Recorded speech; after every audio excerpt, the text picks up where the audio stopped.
আমার জীবনের দ্বিতীয় বিয়ের 1 মাস কেটে গেছে। কোনো সামাজিক অনুষ্ঠান হয়নি, শুধু রেজিস্ট্রি অফিসে গিয়ে কাগজে সই। যাকে বিয়ে করেছি সে কোনো নামি দামি মানুষ নয়, একজন সাধারণ মানুষ, নাম সৌরভ। কলকাতার এক গলির মধ্যে ছোট্ট একটা মুদির দোকান চালায়। আমি নিজে 5 মাস হলো পুলিশ ডিপার্টমেন্টে সাব ইন্সপেক্টর পদে জয়েন করেছি। প্রথম বিয়েটা টেকেনি, আমি চাইও নি টিকুক। একদিন ভীষণ অপমান সহ্য করতে না পেরে ঘর ছেড়ে বেরিয়ে এসেছিলাম। তারপর থেকেই বাইরে লোকেদের কাছে রটিয়ে দেওয়া হলো আমি চরিত্রহীন, তাই নাকি ঘর ছেড়ে পালিয়ে গেছি। আমি বিশ্বাস করি অপমানের থেকে আত্মসম্মান অনেক বড়। সেদিনের কথা আজও মনে আছে। বিকেলে এক দরকারে এক বন্ধুর কাছে গিয়েছিলাম। বাড়ি ফিরতেই শাশুড়ি মুখের ওপর বলে বসলেন, বাপের বাড়ি যাওয়ার নাম করে কোথা থেকে ঢলাঢলি করে এলে?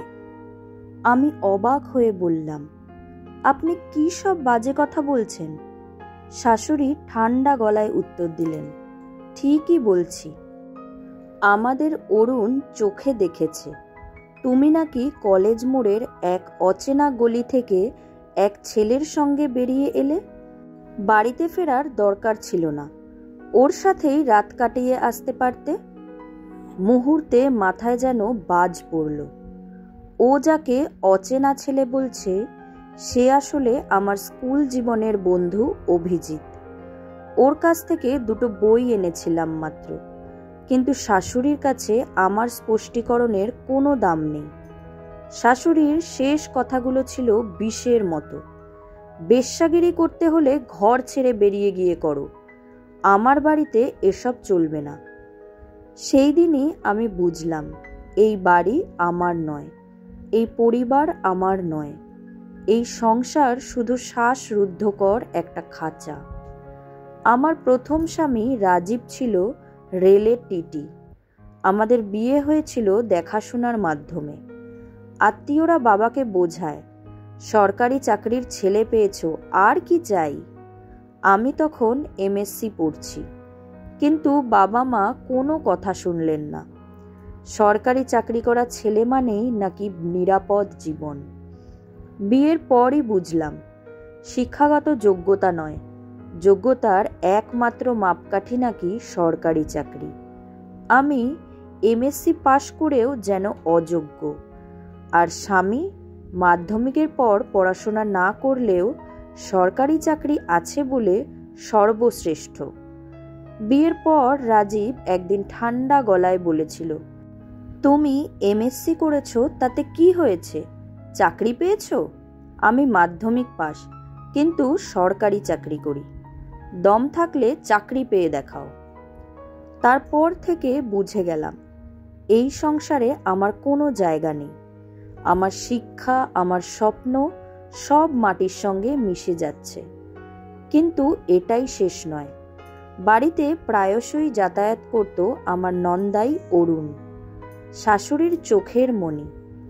প্রথম থেকেই তার স্বভাবটা আমার ভালো লাগতো না। অকারণে গায়ে হাত দেওয়া, অশালীন আচরণ। একদিন শাশুড়ি বাইরে আর আমি একা ঘরে। হঠাৎ অরুণ এসে দরজা বন্ধ করে দিল। অশালীনভাবে আমাকে টানাটানি শুরু করলো। আমি রাগ সামলাতে না পেরে গালে সজোরে চড় কষালাম। কিন্তু সেই ঘটনার বিচার হলো উল্টোটাই। শাশুড়ির উত্তর আজও মনে আছে, ও তোমাকে বোনের মতো দেখে, চরিত্রহীন মেয়ে না হলে জামাইয়ের নামে এসব বলবে।